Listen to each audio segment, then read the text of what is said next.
បាទជំរាបសួរពុកម៉ែបងប្អូនទាំងអស់គ្នាបាទគិតថាត្រង់រៀបចំខ្លួនចេញទៅទៀតហើយពុកម៉ែបងប្អូនហើយបាទហ្នឹងហើយគិតថា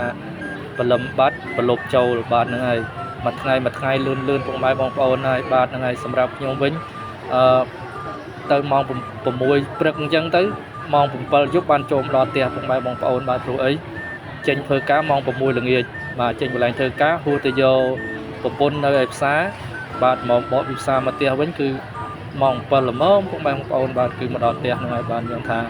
ការងាររវល់បាទហ្នឹងហើយគឺថាដើម្បីកាពះដើម្បីជីវិតពុកម៉ែបងប្អូនអើយបាទហ្នឹងហើយអញ្ចឹងហើយ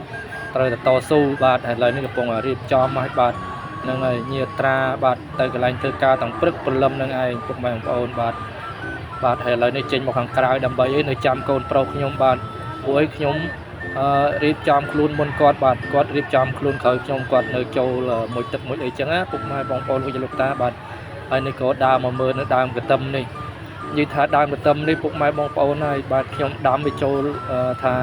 9ឆ្នាំ10ឆ្នាំហើយបាទ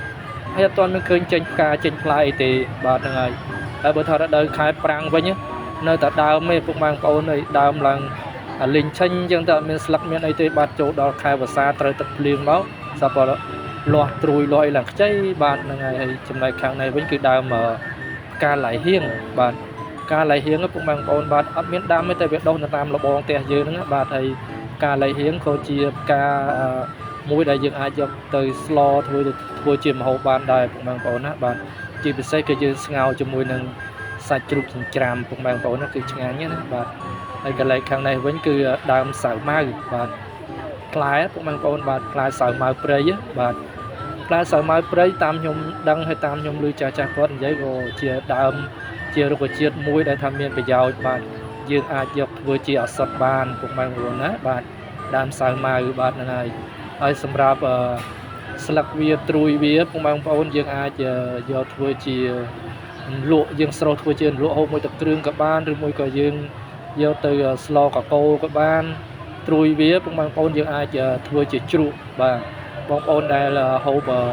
ជ្រក់ស្លឹកសាវម៉ាវឯងបាទឆ្ងាញ់ណាបាទហ្នឹងហើយបានថាសិតតែជារុក្ខជាតិដែលមានប្រយោជន៍ទាំងអស់ពុកម៉ែបងប្អូនអើយបាទហ្នឹងហើយបាទដើមសាវម៉ាវព្រៃបាទដុះនៅជាលបងផ្ទះទេបាទហើយសម្រាប់ខាងនេះវិញលោកយាយលោកតាហើយនេះត្រួយ7បាទឡើងខ្ចីលវក់មកត្រួយ7បាទហ្នឹងហើយខ្ញុំអត់ដែលឃើញអត់ដែលដឹងដែរនេះតែកន្លែងទៅឃើញបាទហើយខ្ញុំនឹកឃើញត្រួយ7ចុះនឹកឃើញដល់ស្លម្ជូរ